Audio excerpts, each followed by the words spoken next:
Auto D கூட்டாம எங்கடா escape ஆயிட்டு இருக்க? ஏய் நீ யாரா? பேரம் பேசி அடியை கம்மி பண்ண வந்திருக்காரு கமல். இது வேற மேட்டர். பேசாம நான் பாத்துக்கிறேன். யோ டியூ கூட தான் போயிட்டு இருக்கேன். போ போன்னு சொல்றேன்ல.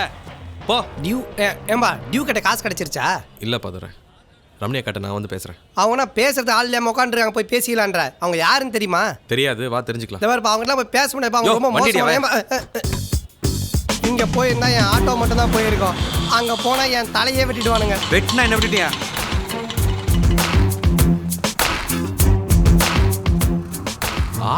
1932 பாரம்பரியமான வீடா இருக்கு போல இருக்கு. பாரம்பரியம்லாம் இல்லையா? சேட்டோட பழைய வீடு. ஏமாஜி ரமணியக்கா புடிங்கிச்சு. வழக்கமா சேட்டு தான் வீட புடுங்குவாங்க.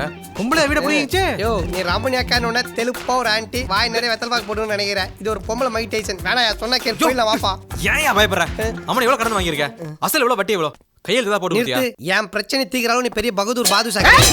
ஆட்டி செருப்பால கவுன்சிலர் சந்திரன் போன் பண்ணு. போன் போறோம். கொஞ்ச நேரத்துல அந்த இன்ஸ்பெக்டர் வரணும். என்ன பண்ணிட்டு இருக்கா? விட மாட்டேன்டா. வருவான்ல.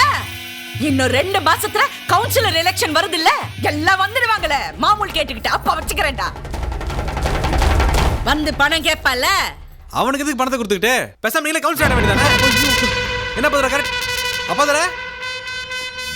ஏய் யார் நீ? நான் யாரா இருந்தா என்னனே?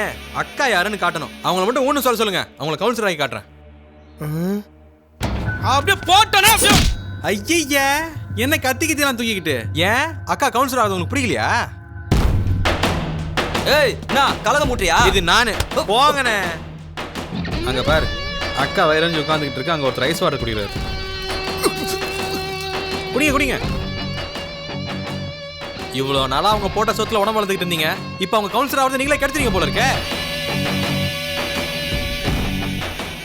அங்க பாரியா என்ன பவர்ஃபுல் ஃபேஸ்.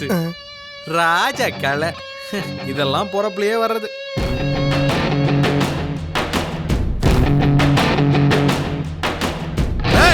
ஏன்டா பொங்கல் வந்தவன் யார் என்னன்னே தெரியல. அவன் பாட்டுக்கு போட்டு கொடுத்துட்டே இருக்கான். இது பாட்டுக்கு கேட்டுக்கிட்டே இருக்கு. அதுவும் அவன் சொன்ன பரம்பரையில பிறந்தவன் மாதிரி ரியாக்ஷன் வேற கொடுக்குது. கொஞ்ச நேரம் அமைதியாரு. என்ன நடக்குதுன்னு பார்ப்போம்.